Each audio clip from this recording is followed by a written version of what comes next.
The Irish Sea. Brexit negotiation red lines cut right through it into the Northern Ireland port of Larne.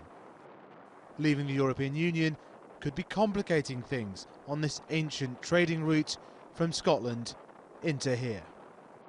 If everyone remains committed to avoiding any form of land border on this island, and Brexit means leaving the single market and customs union, this is where this week's frantic negotiations may lead to some form of regulatory border here on the Irish Sea.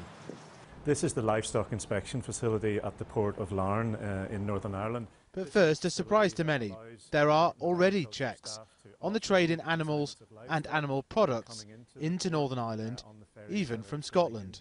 So thousands of cattle, sheep? Sheep and cattle may be offloaded into here in order for us to be able to do inspections and checks on the consignments of livestock coming in. And when the second ferry of the day arrives with a lorry load of Scottish cattle, out come the inspectors and the paperwork. Extraordinarily, the Irish backstop and therefore the Brexit deal rests on Daisy and Friends, imported here to Larne from elsewhere in Great Britain, yet subject to checks from inspectors and vets. This is a precedent, say the European Union, for further such checks.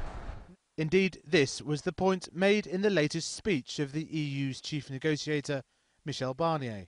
Such checks already exist in the port of Larne and Belfast in Northern Ireland.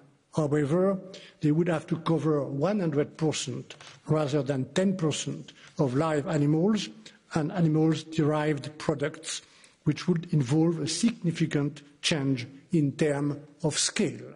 Never, says the local MP Sammy Wilson, who happens to be the Brexit spokesman of the DUP, the party keeping the Prime Minister in office. His party disappointed by their talks in Brussels and a feeling Theresa May's government will compromise. He is willing to vote down any deal with a backstop, vote down the budget and more. We have not said that we want to vote the government out. We have simply said we want to pull the government back into keeping its promises maybe under a different leader, different Prime Minister. So it may lead to a different leader. That's not a question for us. We're not members of the Conservative Party. That's up to the Conservative Party to decide, is there somebody else who could heal those wounds? A deal may be in reach between London and Brussels, but from this port town, with the DUP's power over Number 10, the possibility of Irish Sea border checks and the EU's insistence that they already exist, these waters look far trickier to navigate. Faisal Islam, Sky News, in Larne, Northern Ireland.